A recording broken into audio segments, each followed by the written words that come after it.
Welcome. I'm Kinetic Symphony. I hunt down and report on weird and true mysterious stories, from glitches to the paranormal. Case file number 1605, written by Spartan, 1986. A Hero, the Ultimate Story of Survival. My mother tells a story passed on from her great-grandmother during World War II. My great-grandparents lived in Indonesia during World War II. My great-grandfather and his son were taken, put into a concentration camp at the start of the war by the Japanese.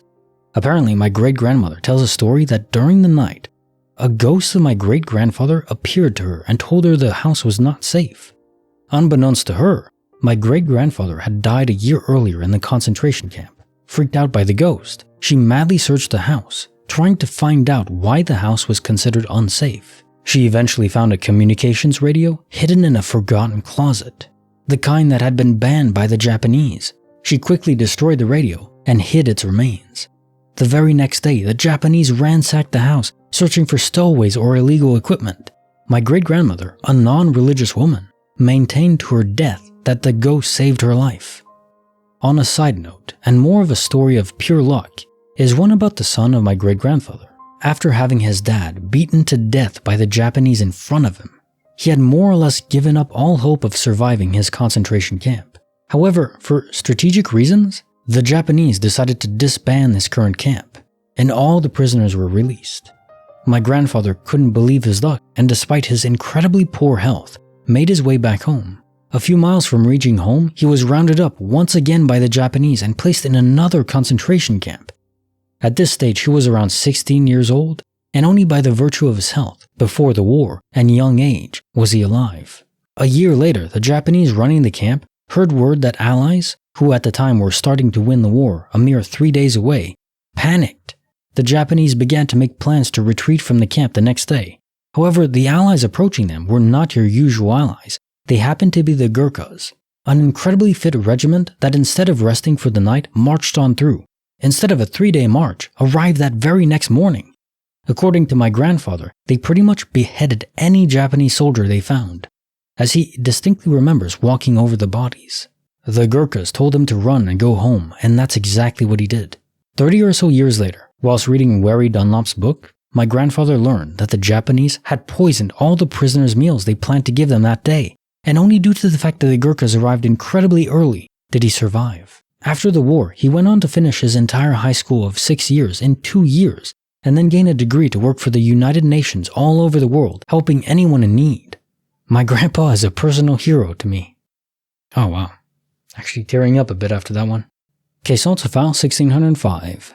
A Hero, the Ultimate Story of Survival. Every now and again you get stories like this one, where they really tug at my heartstrings.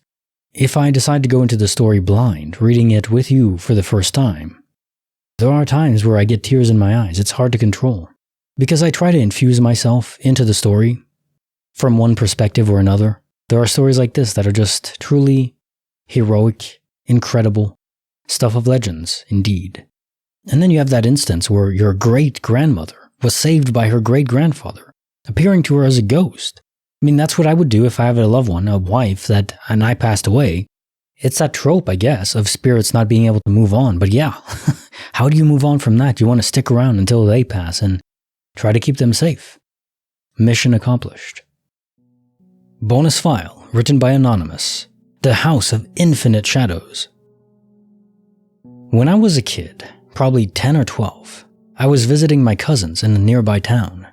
They had just moved away and into a new house. We were goofing off in the computer playroom upstairs.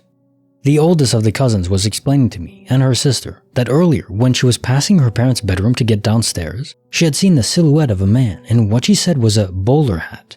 Whatever that was, I didn't know. Leaning up against the banister of her parents' bed, with one foot propped up against it. She said she had never been so scared in her life and bolted the hell out down the stairs. I wasn't particularly excited to hear this, because the only way downstairs was to walk down a very long hallway that ended at that bedroom door, with a straight view at said banister. We finally got the nerve to run downstairs. I didn't look as we passed the room, but never before and never again have I felt so completely and utterly terrified by simply psyching myself out. Fast forward to that night, I was back at my house in bed, trying to get to sleep.